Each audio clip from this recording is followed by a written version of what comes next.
Hi friends, welcome back. तो friends, Sunday के एक नए टेक क्यूनी वीडियो में फिर से आपका बहुत बहुत स्वागत है। आज है संडे और संडे के इस वीडियो में मैं आप लोगों के कुछ इंटरेस्टिंग क्वेश्चंस के आंसर देता हूं, आपके कुछ डाउट्स क्लियर करने की कोशिश करता हूं। तो चलिए करते हैं आज के क्वेश्चन आंसर शुरू। तो पहला क्वेश्चन लेते हैं ओशियन वर्ल्ड का। ये लिखते हैं कि सर, रियल QLED की रेंज कहाँ से स्टार्ट होती है और सैमसंग का 2025 विजन प्रो लेना सही है? Question mark.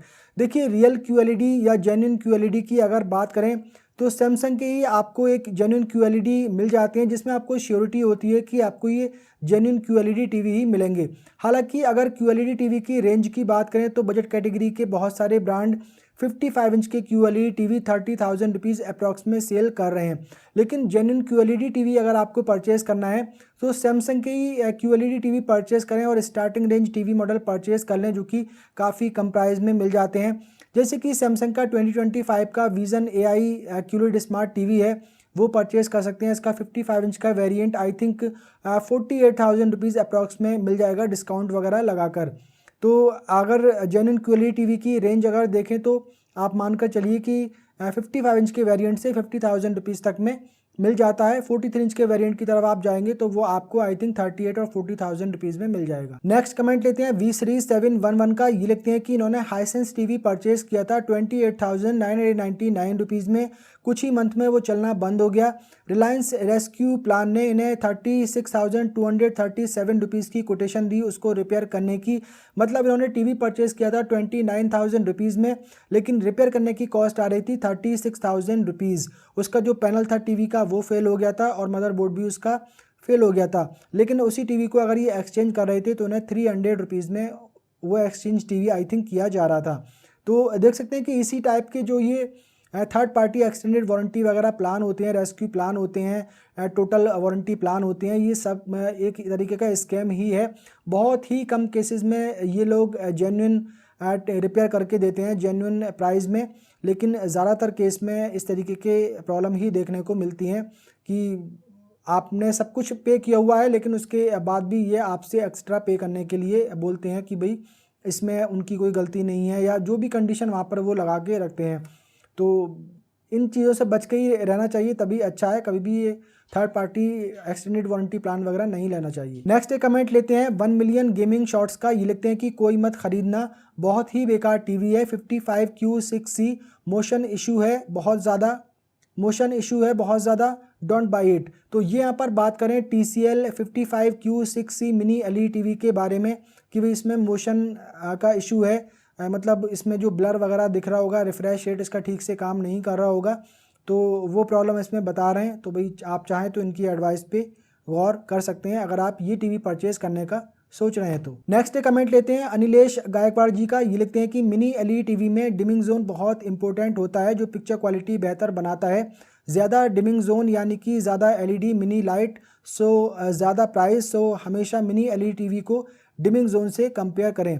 देखिए, आपका कहना यहाँ पर बिल्कुल सही है कि अगर एक LED टीवी में डिमिंग जोन ज़्यादा दिए गए हैं तो उसमें आपको थोड़ी सी बेटर पिक्चर क्वालिटी मिलती है। डेफिनेटली जो नाइट के सीन होते हैं उनमें ज़्यादा डिटेलिंग आपको नज़र आएगी, ब्लैक लेवल वगैरह उसमें अच्छा देखने को मिलेगा। तो ये यहाँ पर बात करें TCL के C72 के मॉडल और C6 के मॉडल के बारे में, जिसमें मैंने एक कंपेयर वीडियो बनाया था और उसमें मैंने बताया था कि C72 के कंपैरिजन में C6 के मॉडल परचेज करना चाहिए, क्योंकि उनके प्राइस में 25 से लेकर 26,000 और 50,000 रुपये तक का डिफरेंस है डिफरेंट वेरिएंट में। तो डिमिंग जोन डेफिनेटली फ़ायदेमंद तो होते हैं, लेकिन 25,000 30,000 रुपये उसके लिए एक्स्ट्रा देना मुझे नहीं लगता कि वो इतना ज़्यादा बेनिफिशियल है। अब ज़्यादा डिमिंग जोन होंगे, डेफिनेटली उसमें ज़्यादा LED क्वांटिटी में बल्ब लगाए हुए होंगे, उसी हिसाब से फिर जोन डिवाइड किए जाते हैं, तो फ़ायदा तो उसका होता ही है। लेकिन मुझे लगता है कि 25,000 रुपये उस चीज़ के लिए ज़्यादा है।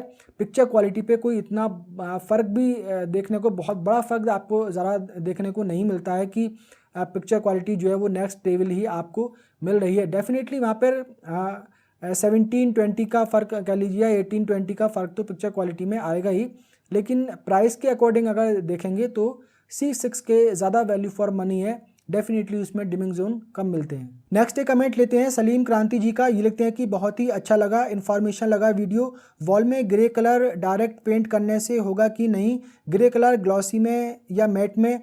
सर एक क्वेश्चन का सॉल्यूशन कर दीजिए, white screen, black screen, ALR screen, wall paint या ऑनलाइन में जो मिलता है big view 150 inch fix frame projector screen, Suvidha curve fix frame projector screen 150 inch, Inlight fix frame 150 inch का प्रोजेक्टर स्क्रीन जो कि 25 to 55 के तक में दिखा रहा है, इनमें से कौन सा सही रहेगा।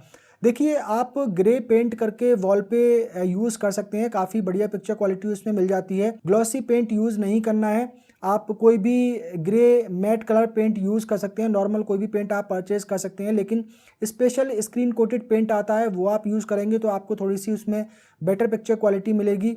अमेज़ोन पे स्क्रीन कोटेड पेंट आपको मिल जाएगा, आई थिंक 1 लीटर की उसकी जो केन है वो आपको आई थिंक 599 रुपीज़ में मिल जाती है। तो उससे आप अप्रॉक्स 100 इंच 120 इंच की स्क्रीन आप बना सकते हैं, 2-3 कोट आप उसके थ्रू कर लेंगे तो वो भी काफ़ी अच्छा काम कर जाएगी। आप एक वॉल को स्मूथ वॉल कर लें, जो भी उसमें थोड़े से जगह जगह उठा हुआ है कहीं पर हिस्सा या कोई गड्ढे वगैरह हैं उनको फिल करके और स्मूथ वॉल आप बना लें और उस पर आप ग्रे पेंट कर लें और एक ब्लैक बॉर्डर भी उसका बना दें तो उस पर भी आपको काफ़ी बढ़िया पिक्चर क्वालिटी मिल जाएगी। अब देखिए वाइट स्क्रीन लें या ग्रे स्क्रीन लें या ALR स्क्रीन लें, तो देखिए जो वाइट स्क्रीन होती है तो अगर आपके पास में कोई ऐसा प्रोजेक्टर है जिसकी ब्राइटनेस कम है तो आप वाइट स्क्रीन परचेज करें, क्योंकि जो ग्रे स्क्रीन होती है ब्राइटनेस थोड़ी सी रिड्यूस कर देती हैं। तो अगर आपके पास में प्रोजेक्टर है जिसकी ब्राइटनेस कम है और ग्रे स्क्रीन आप यूज़ करेंगे तो उसकी ब्राइटनेस और कम हो जाएगी, तो थोड़ा उसकी पिक्चर क्वालिटी कंप्रोमाइज़ हो जाएगी। और जो हाई कंट्रास्ट ALR स्क्रीन आती हैं वो थोड़ी सी बेटर होती हैं, वो ब्राइटनेस को इंक्रीज़ कर देती हैं, तो वो आप परचेज़ कर सकते हैं। अब बिग व्यू ब्रांड की 150 इंच जो फिक्स फ्रेम स्क्रीन है वो काफ़ी बढ़िया स्क्रीन है, वो आपको वाइट में भी मिल जाएगी, हाई कंट्रास्ट ALR में भी मिल जाएगी, तो वो आप अपने बजट के अकॉर्डिंग परचेज़ कर सकते हैं। अब देखिए स्क्रीन आप परचेज़ करेंगे तो स्क्रीन को डिज़ाइन ही इस तरीके से किया जाता है कि उसकी पिक्चर क्वालिटी थोड़ी सी डिफरेंट ही होती है। ग्रे पेंट आप करेंगे या वॉलपेपर यूज़ करेंगे तो एक काम चलाने वाला वो तरीका होता है, बाकी स्किन आप परचेज करेंगे तो डेफिनेटली उसकी पिक्चर क्वालिटी आपको बढ़िया मिलेगी। बिग व्यू काफ़ी बढ़िया ब्रांड है, सुवीरा भी काफ़ी बढ़िया ब्रांड है और इनलाइट भी काफ़ी बढ़िया ब्रांड है। किसी भी ब्रांड की स्क्रीन आप परचेज़ कर लें, काफ़ी बढ़िया होती हैं। हालांकि पर्सनली मैंने बिग व्यू ब्रांड की स्क्रीन चेक की हुई है, काफ़ी बढ़िया क्वालिटी की इनकी स्क्रीन है, तो फिक्स फ्रेम में अगर आप परचेज़ करना चाहते हैं तो परचेज़ कर सकते हैं। काफ़ी सारी स्किन के लिंक मैंने वीडियो के डिस्क्रिप्शन में दिए हुए हैं, तो आप उन्हें वहाँ से चेकआउट कर सकते हैं। नेक्स्ट क्वेश्चन लेते हैं कपिल जादौन जी का। ये लिखते हैं कि इन्होंने ऑर्डर किया था और 1 हफ्ते बाद उन्होंने मैसेज अनसेंड कर दिए और उन्हें ब्लॉक कर दिया।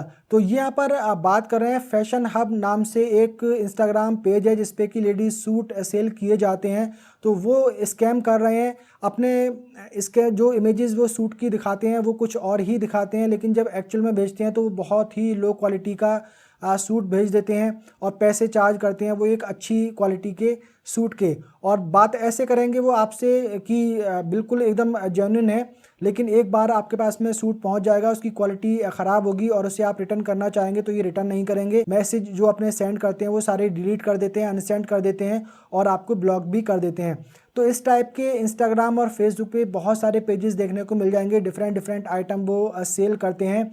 तो मानकर चलिए कि 90% उनमें फेक है, 90% स्कैम वहाँ पे कर रहे हैं।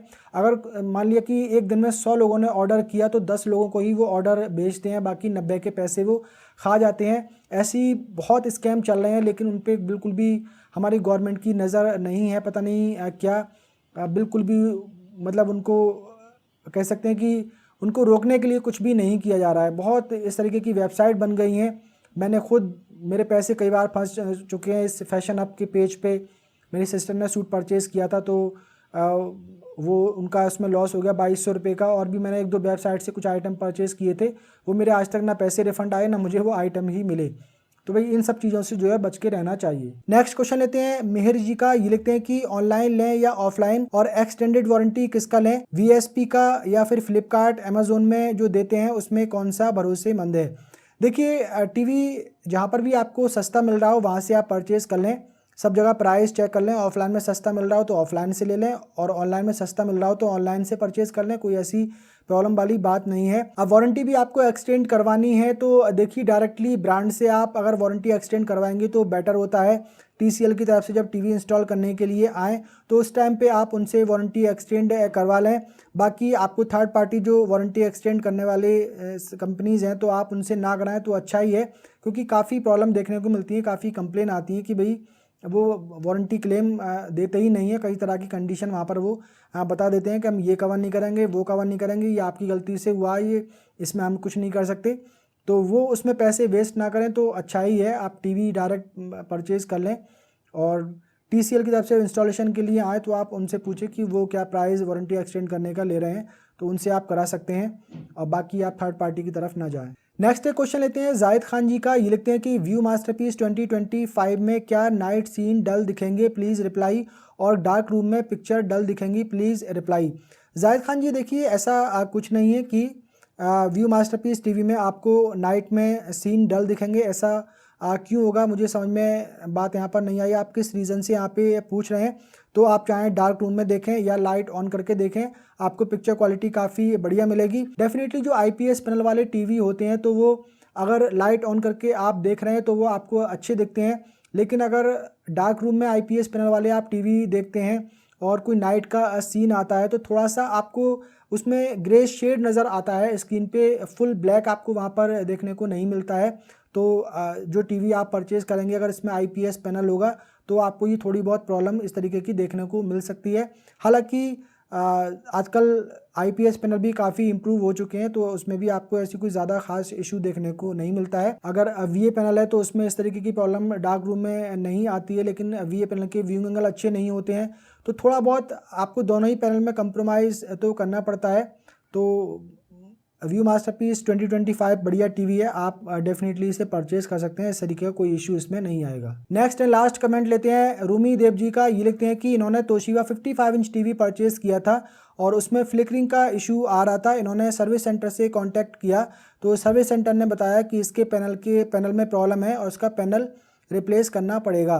लेकिन इन्होंने कुछ यूट्यूब वीडियो देखे जहाँ पर कुछ सेलो टेप की हेल्प से उस फ्लिकरिंग इशू को ठीक किया गया और इन्होंने भी वैसा ही ट्राई किया और जो फ्लिकरिंग इशू है वो इनका ठीक हो गया। अब ये पूछ रहे हैं कि ये परमानेंट सॉल्यूशन है या ये इशू बाद में भी आ सकता है। देखिए, फ्लिकरिंग का इशू आ रहा है तो उसके कई सारे रीज़न हो सकते हैं कि पैनल में कुछ प्रॉब्लम हो रही हो, क्योंकि पैनल में जो उसका टीकॉन बोर्ड होता है उसमें भी काफ़ी छोटे छोटे कैपेसिटर वगैरह लगे हुए रहते हैं, तो उनमें किसी में प्रॉब्लम आ रही है, कोई शॉर्ट हो रहा है या वो ज़्यादा ओवर हीट हो रहा है, तो उसकी वजह से भी इस तरीके के इशू आते हैं। या फिर जो मदरबोर्ड से पैनल कनेक्ट रहता है एक रिबन वायर के थ्रू, अगर वो कनेक्टर लूज़ है या उस कनेक्टर के अंदर डस्ट आ गई है, कार्बन आ गई है, तब भी फ्लिकरिंग का इशू आता है। अगर वो मतलब कोई प्रॉब्लम ऐसी हो गई है कि उस मदरबोर्ड में कुछ ऐसा डिफेक्ट है कि जिसकी वजह से उसका जो कनेक्टर है वो लूज़ है, रिबन वायर लगाने के बाद में भी प्रॉपर वो फिट उसमें नहीं हो पा रहा, थोड़ा सा लूज़ अगर रह जाती है तब भी फ्लिकरिंग का इशू आता है। तो देखिए, टेप वगैरह लगा के ठीक तो कर लेते हैं, लेकिन वो परमानेंट सॉल्यूशन नहीं है, क्योंकि बाद में भी फिर वो इशू आ जाता है, क्योंकि वो टेप जो है जब कुछ टाइम चलने के बाद में फिर वो भी हीट होने की वजह से थोड़ा सा ख़राब होने लगता है, तो फिर से इशू आ सकता है।